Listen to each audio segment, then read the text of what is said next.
Welcome to another episode on Painting Literacy in Nigeria. My name is Damilare Yusuf Odusina, and I am the founder of Painting Literacy in Nigeria and creative director at iPaint and Design Spaces, where we offer painting, interior decoration, and design service. Today, I'd like to walk you through complete paint system. As a painter, you must have an in-depth understanding of what a complete paint system is, because this knowledge or understanding will help you to offer high quality painting job. There are different steps in a complete paint system, and the first step is surface preparation. Surface preparation is when you scrape a new surface on an old surface. You dust the surface. At this point, you scrape, you dust, you clean, you wash, and so on. Any surface you're about to prepare or you're about to paint rather. Now, the second stage is priming. After you have scraped the surface, dust the surface, clean the surface, wash the surface, do all that necessary thing in preparing that surface, that is when you bring in the primer. Primer or sealer is applied on the surface to prepare the surface for the finishing paint. The second stage is the priming stage, and we have primer or sealant. The primer will be applied on that surface to seal off porosity on that surface, to bind any dust on that surface, to make the paint to adhere properly to that surface, to also cover blemishes and what have you on that surface. The third stage is the undercoat. When you apply undercoat, after you have applied primer on that surface, it is going to make the film thicker, and that is going to enhance the potency and the quality of that film to be able to last longer. When you are done at this stage, that's where you come to the final stage. Now, the final stage is the top coat application. The top coat is the finishing coat. This is the last stage of this system.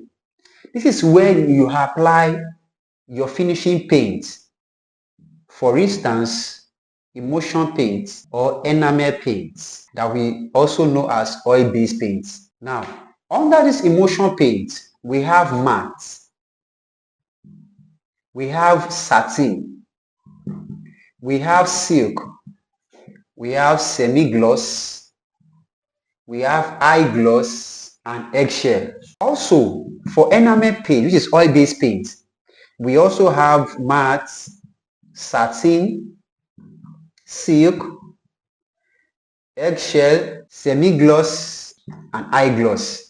This is your finishing paint. This is the paint you buy in the open market to paint.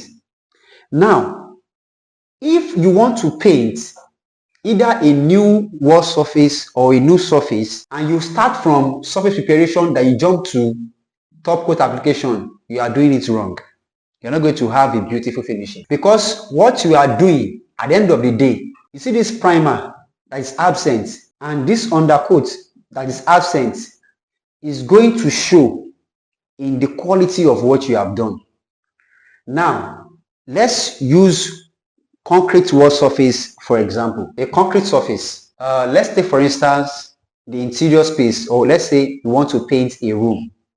Now, the first stage is preparation. Let's say for instance that is a newly, let's agree that is a newly plastered surface, and you want to paint that surface.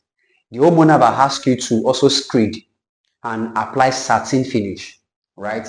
So when you get to that place, you scrape off the surface, you dust, you clean, and do all of that at this preparation stage. Then when you are done with this, most times what you people do is that you start screeding, because you have been asked to screed. You start screeding straight away. It is wrong. What you're supposed to do is to prime. Priming is the next thing you are going to do. After you have prepared that surface, scraping, dusting, and all of that, you prime that surface, preparing it for the screeding and the finishing paint. You prime.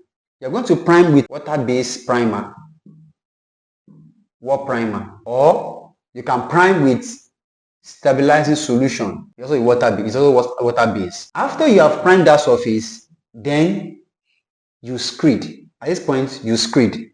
Because you see this undercoat part that I mentioned earlier, you can either do undercoat or you do putty, which is otherwise known as filler. At this point, if you are not screeding, then you start filling, do all your filling work.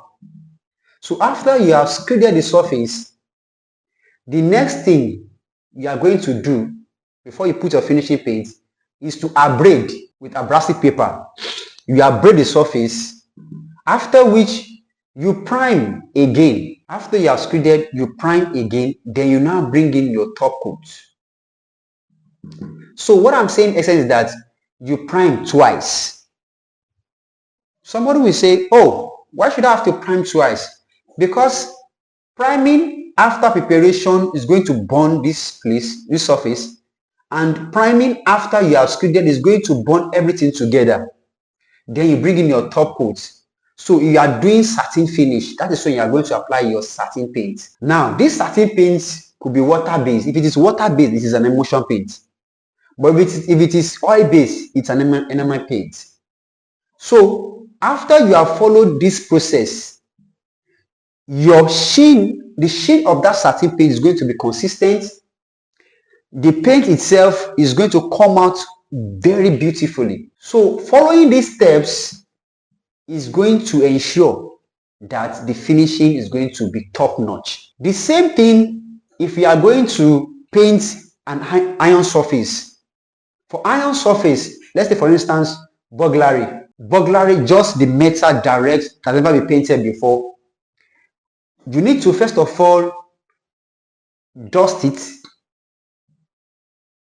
You scrape anything on it, anything that is not okay on it. If necessary, you clean it. Then after you have done that, then you come to priming. What type of primer will you have to use when it comes to iron surface? It's what we call red oxide. You apply red oxide on that surface. After you have applied this red oxide on two coats application. After then, you can choose to bring in your undercoat. There's an undercoat. You can choose to bring in your undercoat, and you can choose not to put in your undercoat. After then, you come to your finishing paint, which is definitely oil-based paint or gloss paint. You apply your gloss paint. So if you do this, definitely, somebody will say, for iron surface, what is the essence of this red oxide? Now, this red oxide paint for iron surface is going to protect the iron from corroding. It's going to enhance, it's going to bond the paint firmly to the surface, among other functions. So if you are working on iron surface, this is the procedure. When you follow it, you are going to have a fantastic finishing. The same thing if we are working on a glass surface. There is a primer called edge primer. Somebody say, why do you have to paint on a glossy surface and the paint is peeling? What do I have to do? You apply edge primer. This primer is going to bond, or maybe you have a stucco job on the surface. You apply this primer on it, then you bring in your finishing paint. It's going to allow the paint to bond to the surface properly.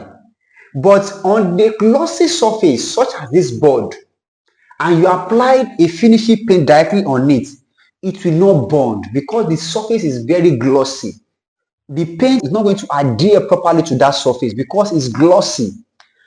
The thing is that when you apply it on it, while you're applying it, it's going to stay. When it dries, it's going to stay, but it cannot pass scratch test. What is scratch test? When you try to peel it off, everything will remove. But when you apply that primer, the primer will not allow it to remove. So when you have a glossy surface, get an edge primer or any other recommended primer for a glossy surface, and it's going to bond properly. So in summary, for you to have a fantastic and a very beautiful standard painting job, you must follow this complete paint system. For surface preparation, to priming, to undercoat or putty, then to top coat, you are going to have a beautiful finishing job.